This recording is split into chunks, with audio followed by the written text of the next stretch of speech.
Hi friends, welcome to TechFacts in Telugu YouTube channel. నేనేమి Rafeem. Friends, ఈరోజు నేను మీకు iQOO వాళ్ళు నిన్న మన ఇండియాలో లాంచ్ చేసిన iQOO Z7 5G లేదంటే Z7 5G మొబైల్ని అన్బాక్స్ చేసి దీనికి సంబంధించిన నా క్విక్ రివ్యూని షేర్ చేస్తాను. స్ట్రైట్ ఆన్సర్ వీడియో చివరి దాకా చూడాల్సిన అవసరం కూడా లేదు. ఒకవేళ మీ దగ్గర 17-18 వేల రూపాయలు బడ్జెట్ ఉందనుకోండి, ఇది ఖచ్చితంగా ఒక బ్లైండ్ టెక్. చాలా మంచి ఫోన్ వీళ్ళు లాంచ్ చేశారు. అండ్ ఈ పర్టికులర్ బడ్జెట్లో ఇది ఖచ్చితంగా సూపర్ హిట్ అయ్యే ఫోను. అక్కడ ఉన్న కాంపిటీషన్లో ఖచ్చితంగా విన్ అయ్యే ఫోన్ అనమాట.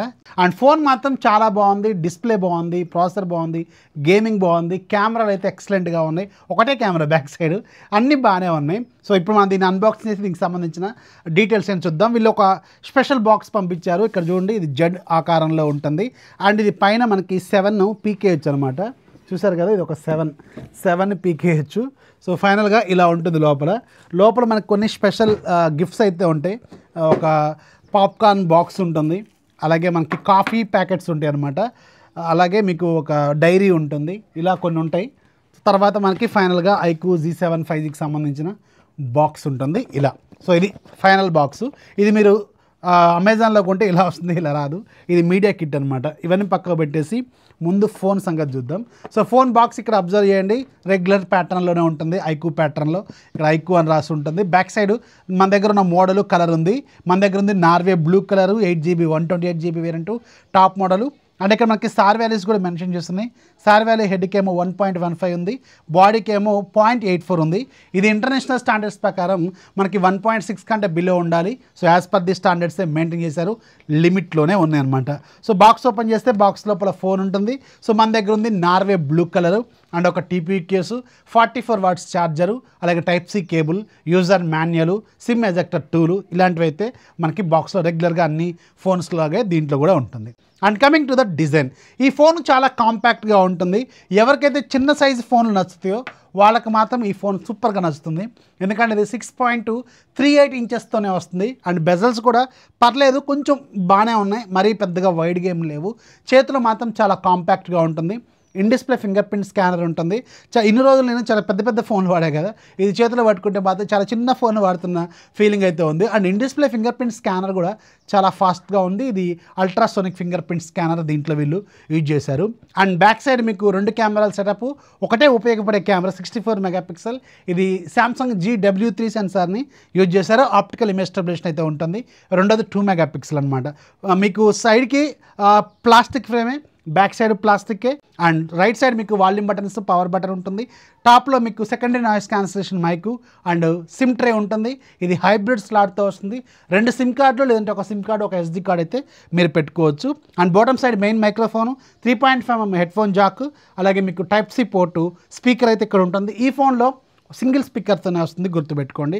లెఫ్ట్ సైడ్ మాత్రం ఏమీ ఉండదు. సో బిల్డ్ క్వాలిటీ మాత్రం జస్ట్ అబోవ్ యావరేజ్ ప్లాస్టిక్ ఫ్రేమ్తోనే వీళ్ళు తీసుకొచ్చారు. ఈ పట్ల బడ్జెట్లో ఆల్మోస్ట్ ఆల్ అన్ని ఫోన్స్లో కూడా ప్లాస్టిక్ ఫ్రేమ్సే ఉంటాయి, ప్లాస్టిక్ బ్యాగ్సే ఉంటాయి. కాబట్టి సో దీన్ని అయితే మనం ఇక్కడ కాంప్రమైజ్ అయితే అవ్వాలన్నమాట. ఆల్మోస్ట్ ఈ బడ్జెట్లో అన్నిట్లో అలాగే ఉంటుంది కాబట్టి. సో బిల్డ్ క్వాలిటీ మాత్రం బాగానే ఉంది, సాలిడ్గా ఉంది.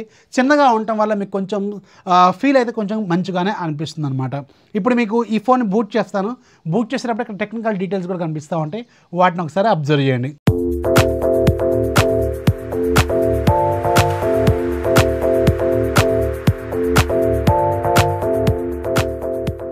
Coming to the user interface, ఇది Android 13 out of the box వస్తుంది.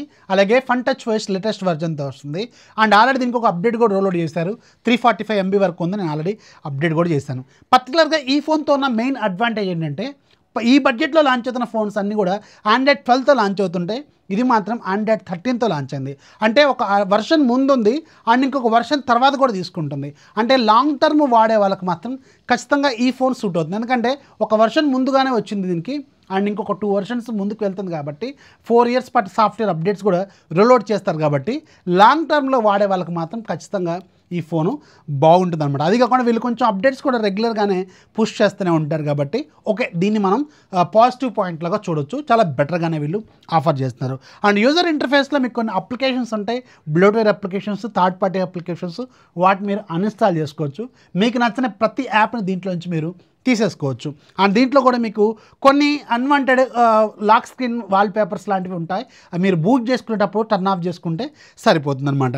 అలాగే ఇది మీకు Android 13తో వస్తుంది కాబట్టి డైనమిక్ థీమింగ్ కూడా ఉంటుంది. సో మీరు యూఐలో థీమింగ్ అంతా మార్చుకోవచ్చు. ఈవెన్ మీరు ఐకాన్ కలర్స్ థీమింగ్ అంతా కూడా మీరు చేంజ్ చేసుకోవచ్చు అనమాట. ఇక్కడ లాంగ్ ప్రెస్ చేస్తే మీకు ఇక్కడ యూఐ కలర్ థీమింగ్ అని ఉంటుంది. దాని నుంచి మీరు మొత్తం కావాలనుకుంటే ఇంటర్ఫేస్ మొత్తాన్ని కూడా కలర్గా చేంజ్ చేసుకోవచ్చు. డైనమిక్ థీమింగ్ మాత్రం చాలా బాగుంది దీంట్లో. అండ్ సెట్టింగ్స్లోకి ఒకసారి వెళ్తే ఇక్కడ మీరు యూఐలో అబ్జర్వ్ చేస్తే మీకు అన్ని ఫీచర్స్ కూడా ఉంటాయి. చాలా బాగుంది. యూఐ మాత్రం చాలా ఫాస్ట్గా ఉంది, రెస్పాన్సివ్గానే ఉంది. అండ్ దీంట్లో మీకు 90Hz రిఫ్రెష్ రేట్తో డిస్ప్లే వస్తుంది. సో దాన్ని మీరు అడ్జస్ట్ చేసుకోవచ్చు. ఆల్వేస్ ఆన్ డిస్ప్లే ఉంది. రకరకాల ఫీచర్స్ అన్నీ ఉంటాయి. యూఐ మాత్రం చాలా బాగుంది. And coming to the one of the main key highlights దీని డిస్ప్లే. దీంట్లో వాడిన డిస్ప్లే మీకు 6.38 ఇంచెస్ ఫుల్ హెచ్డీ ప్లస్ రెజల్యూషన్తో 90Hz రిఫ్రెష్ రేట్తో HDR10+ సపోర్ట్తో AMOLED స్క్రీన్ యూజ్ చేశారు. అండ్ దీంట్లో కీ హైలైట్ ఏంటంటే సెగ్మెంట్ బెస్ట్ 1300 నిట్స్ ఉన్న డిస్ప్లే అనమాట. ఇది మీరు డైరెక్ట్ సన్లైట్లోకి వెళ్ళినా కానీ దీని డిస్ప్లే క్వాలిటీ మాత్రం చాలా నీట్గా కనిపిస్తూ ఉంటుంది. అండ్ ఇండోర్లో మీరు వీడియోలు ప్లే చేస్తున్నప్పుడు కూడా క్వాలిటీ మాత్రం సూపర్గా ఉంటుంది. అండ్ మీరు అమెజాన్ ప్రైమ్ ఇలాంటి వాటిలో మీకు వైడ్ వన్ L1 సర్టిఫికేషన్ ఉంది, HDR10+ సపోర్ట్ ఉంది దీనికి. సో ఓవరాల్గా మాత్రం డిస్ప్లే క్వాలిటీ మాత్రం సూపర్గా ఉందన్నమాట. అది కాంపాక్ట్గా ఉంటుంది, డిస్ప్లే క్వాలిటీ బాగుంటుంది కాబట్టి ఇంకొంచెం బెటర్గా అయితే మనకి ఫీల్ ఇస్తుంది అనమాట. సో డిస్ప్లే మాత్రం ఫుల్లీ సాటిస్ఫైడ్, ఎలాంటి ప్రాబ్లం అయితే నేను నోటీస్ చేయలేదు. కాకపోతే దీంట్లో మీరు కాంప్రమైజ్ అవ్వాల్సిన మెయిన్ పాయింట్ ఏంటంటే ఇది మీకు డ్యూ డ్రాప్ నాయిస్తో వస్తుంది, పంచువల్ కెమెరా అయితే కాదనమాట, గుర్తుపెట్టుకోండి. సో దానివల్ల కొంచెం ఓల్డ్ స్టైల్ డిస్ప్లేని చూస్తున్నట్టు ఒక ఫీలింగ్ అయితే ఖచ్చితంగా ఉంటుంది. ఇది ఖచ్చితంగా ఒక డ్రాబ్యాక్ కింద నేను చెప్తాను అనమాట. ఎందుకంటే దీంట్లో డిస్ప్లే అంతా బాగానే ఉంది, కానీ ఒక పంచువల్ ఇస్తే బాగుండేదని నేనైతే అనుకుంటున్నాను. And coming to the processor, దీంట్లో Dimensity 925G ప్రాసెసర్ని యూజ్ చేశారు. 6 nm ప్రాసెస్ మీద బిల్డ్ అయిన ఆక్టా కోర్ ప్రాసెసర్. ఇది maximum clock speed 2.5 GHz speed అయితే ఉంటుందన్నమాట. LPDDR4X RAM technology, UFS 2.2 storage టెక్నాలజీని వీళ్ళు దీంట్లో యూజ్ చేశారు. సో ఓవరాల్గా దీంట్లో రెగ్యులర్గా మనం యాప్స్ లోడ్ చేస్తున్నప్పుడు కావచ్చు, రీసెంట్ ప్యానల్లోంచి మూవ్ అవుతున్నప్పుడు కావచ్చు, బిట్వీన్ ద యాప్స్ మూవ్ అవుతున్నప్పుడు కావచ్చు, కెమెరా యూఐలో కావచ్చు, ఎవ్రీవేర్ మనకి చాలా ఫాస్ట్గానే ఉంటుంది. అండ్ యాక్చువల్గా ఇది ఒక మంచి ప్రాసెసర్, చాలా పవర్ఫుల్ ప్రాసెసర్, ఈ బడ్జెట్లో ఖచ్చితంగా యాక్సెప్ట్ చేయాల్సిన ప్రాసెసర్. అండ్ దీంతో నేను గేమింగ్ కూడా కాసేపు ఆడ్ చేశాను, అరౌండ్ ఒక హాఫ్ అన్ అవర్. గేమింగ్ కూడా చాలా బాగుంది, నీట్గా ఉంది, ఎలాంటి ప్రాబ్లం అయితే లేదు. అండ్ దీంట్లో మీకు iQOOకి సంబంధించిన కొన్ని స్పెషల్ ఫీచర్స్ ఉంటాయి. 4D గేమింగ్ వైబ్రేషన్స్ కావచ్చు, అండ్ దీంట్లో అల్ట్రా గేమ్ మోడ్ కావచ్చు, మాన్స్టర్ మోడ్ కావచ్చు, ఇలా రకరకాల ఫీచర్స్ ఉంటాయి. దాంట్లో మీరు గేమ్ ఓపెన్ చేయగానే ఆటోమేటిక్గా మీకు లెఫ్ట్లో ఒక ప్యానల్ ఓపెన్ అవుతూ ఉంటుంది. దాంట్లో మీరు కావాలనుకుంటే కొన్ని కస్టమైజేషన్స్ అయితే చేసుకోవచ్చు, వాయిస్ చేంజర్, ఇలాంటి చాలా వరకు ఫీచర్స్ ఉంటాయి. iQOO ఫోన్స్ వాడే వాళ్ళకి ఇది ఒక కీ హైలైట్ అనమాట. వీళ్ళ గేమింగ్ ఫీచర్స్ మాత్రం సూపర్గా ఉంటాయి.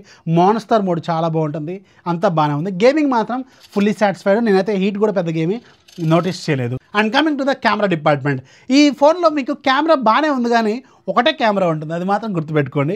బ్యాక్ సైడ్ 2 కెమెరాలు ఉంటాయి. టెక్నికల్గా 64 MP మెయిన్ కెమెరా. ఇది సామ్సంగ్ GW3 సెన్సార్ యూజ్ చేశారు. ఆప్టికల్ ఇమేజ్ స్టెబిలైజేషన్ ఉంది. ఆ ఫోటోస్ క్వాలిటీ మాత్రం చాలా బాగుంది. ఇక్కడ మీరు స్క్రీన్ మీద కూడా అబ్జర్వ్ చేయొచ్చు. ముఖ్యంగా పోర్ట్రేట్ షాట్స్ మాత్రం చాలా నీట్గా వస్తున్నాయి. చాలా వరకు పోర్ట్రేట్ షాట్స్ నేను తీశాను. అండ్ కలర్స్, ఫ్లవర్స్ ఇవన్నీ కూడా చాలా నీట్గానే వస్తున్నాయి. స్కై కలర్స్ అంతా బాగానే ఉంది. కాకపోతే సింగిల్ కెమెరా, ఇది మాత్రం మీరు గుర్తుపెట్టుకోండి. అండ్ ఈ కెమెరాతో మీరు 4K వీడియో రికార్డింగ్ 30 FPS వరకు చేసుకోవచ్చు. 1080లో 3060 కూడా ఉంటుంది. అండ్ ఆప్టికల్ ఇమేజ్ స్టెబిలైజేషన్ కూడా ఉంటుంది. కానీ నోటీస్ చేయండి, ఇక్కడ మీకు 4K 30 FPSలో ఆప్టికల్ ఇమేజ్ స్టెబిలైజేషన్ వర్క్ చేయదు. ఓన్లీ మీకు 1080 3060లో మాత్రమే మీకు ఆప్టికల్ ఇమేజ్ స్టెబిలైజేషన్ అనేది వర్క్ చేస్తుంది. And front side 16 MP selfie camera ఉంటుంది. దీని పరిధిలో ఇది కూడా పర్లేదు, బాగానే పెర్ఫార్మెన్స్ అయితే చేస్తుంది. 4500 mAh బ్యాటరీ ఉంటుంది. 44 watts ఛార్జర్ దీంట్లో బాక్స్లో సప్లై చేస్తున్నారు. జస్ట్ 25 minutesలో వీళ్ళు 50% ఛార్జ్ అవుతుందని వీళ్ళు క్లెయిమ్ చేస్తున్నారు. ఓవరాల్గా ఒక 40 minutes 45 minutes పట్టొచ్చేమో ఫుల్ ఛార్జ్ అవ్వడానికి. నేనైతే పర్టికులర్గా టెస్ట్ చేయలేదు, మనం ఫుల్ రివ్యూలో దీని గురించి మాట్లాడుకుందాం. సో Android 13 అన్ని ఫీచర్లు బాగానే ఉన్నాయి, లేటెస్ట్ ఫీచర్స్తో వస్తుంది. అండ్ బాగుంది. In display fingerprint scanner బాగుంది. Battery okay, fast charging okay, accept చేయొచ్చు. కెమెరా బాగుంది. అండ్ UI బాగుంది. అండ్ ముఖ్యంగా డిస్ప్లే క్వాలిటీ బాగుంది. చిన్న సైజ్ డిస్ప్లే, కాంపాక్ట్గా ఉంది, పవర్ఫుల్ పవర్ఫుల్గా ఉంది. సో 17,500 రూపాయల బడ్జెట్లో మాత్రం పర్టికులర్గా ఈ బడ్జెట్లో ది బెస్ట్ ఫోన్ అని ఖచ్చితంగా చెప్పవచ్చు. మంచి సేల్స్ కూడా అయ్యే అవకాశం అయితే ఉంటుంది. ఫోన్ అయితే బాగానే ఉంది. కాకపోతే మీరు కాంప్రమైజ్ చేయాల్సిన ఒకే ఒక విషయం, ఈ ఫోన్లో మీరు నేను చూసిన ఒకే ఒక డ్రాబ్యాక్ డ్యూ డ్రాప్ నాచు. ఇది మీకు కొంచెం పంచువల్ ఇస్తే ఇంకా బాగుండదని నేనైతే అనుకుంటున్నాను. సో దీంట్లో మీరు ఇంకేమైనా డ్రాబ్యాక్స్ నోటీస్ చేసినా కింద కామెంట్స్లో ఖచ్చితంగా మెన్షన్ చేయండి. అవి మనం ఫుల్ రివ్యూలో మాట్లాడుకుందాం. సో ఇది iQOO Z7 5Gకి సంబంధించిన ఫుల్ డీటెయిల్స్. వీడియో నచ్చితే ఖచ్చితంగా లైక్ చేయాలి, మీ ఫ్రెండ్స్కి షేర్ చేయండి. ఛానల్ ఎప్పుడు సపోర్ట్ చేస్తాడు. This is Rafi signing off. జై హింద్.